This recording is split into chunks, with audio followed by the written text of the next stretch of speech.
apprehensive about it. You know, when you're playing the hosts in their own stadium, in their own backyard, you know that it's going to be very difficult. And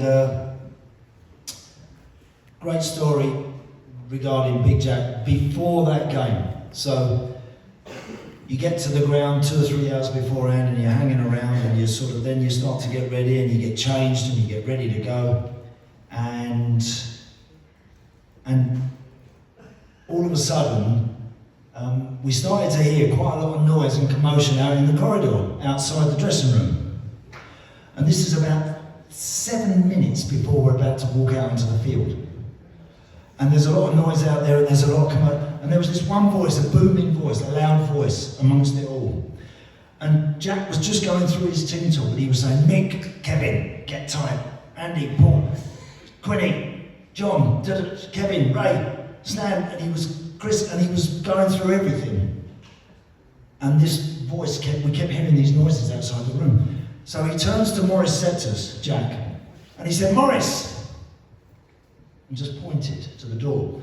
And Maurice, bless him, Maurice was Jack's assistant. Maurice opened the door and went, excuse me, if you don't mind, keep the noise down, please, thank you. Can you keep the noise down?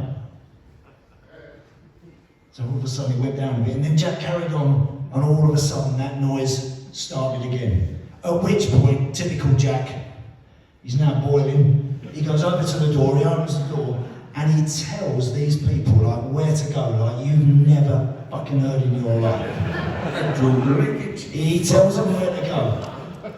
Now, it wasn't until a good few years later that we realised that Jack had actually just told Luciano Pavarotti to fuck off.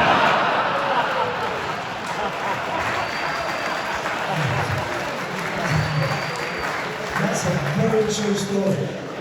Cass met up with Gianluca Vialli, the great Gianluca Vialli, who is sadly no longer with us and was an absolute genius.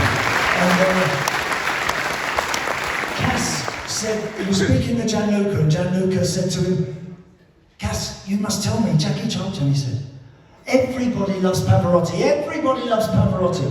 He said, when people see Pavarotti, they kiss his hand, they kiss him on the neck, they hug him, everybody wants to love Pavarotti. Why did Jackie Charlton tell him to fuck off?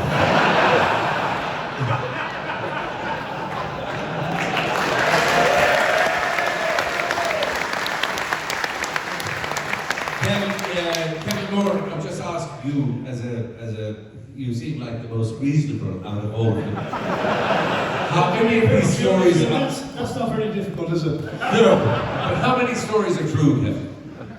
How did the stories... How many of the stories are true?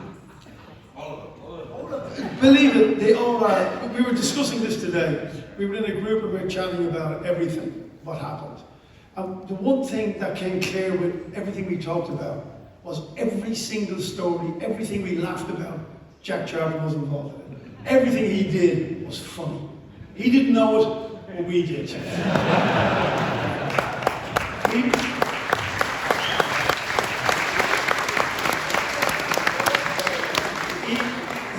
He had his own way about doing everything, but whatever he did, we saw this funny side of it. It was not about how he played football, it was not about everything, but we laughed our socks off about him. And that's what made it so special. But these guys, as you can gather from tonight, we take the piss out of each other. You know? And that's what makes, in any team, I had it with the Dublin team, I had it with United, I had it with these guys, one of the best bunch of guys I've ever come across. This is what makes it so special, that you can take the piss out of each other and you pull together, and that's why we've been so successful.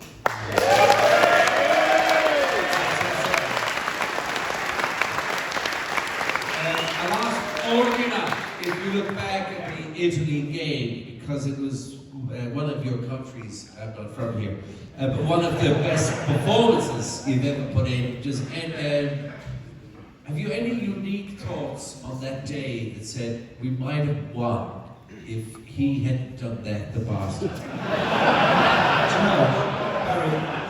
I remember about 3 days before the game, Jack wanted us to practice some corners, right? And he said, Kevin, normally Sheeds and Ray would be over. We're gonna take a short corner. You're gonna knock it back to Chris. Chris was on the fucking halfway line. You're gonna take a short corner. You're gonna knock it back to Chris. Chris, when you get it, and John, I think it was Shares or someone, I can't remember who it was, turned around and said, Jack, why don't we knock it back to fucking Packy in our own fucking area, and then get Packy to smash it into their box? And he went, fucking good idea.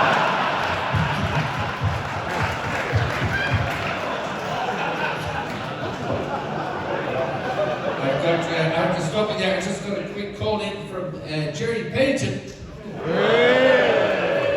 Lives in Japan. He wants to get it as far away from Packy as possible. But it's a call. I'm going to ask. I can't do the fucking weird posh Birmingham accent he has, so I'm going to ask David Kelly to just take over there for a second. Hello, Jerry. Hello. You having a crack over in Japan? No, it's shite over here. Well, maybe you should have come to Dublin, you prick. Fuck off, you only pay me £1,000. We would pay David O'Leary £2,000. As I say. But he's a fucking tight ass. But so are you if you're looking for $1,000, then only he can get you to Ireland from Japan, you'll end up in fucking Mauritius.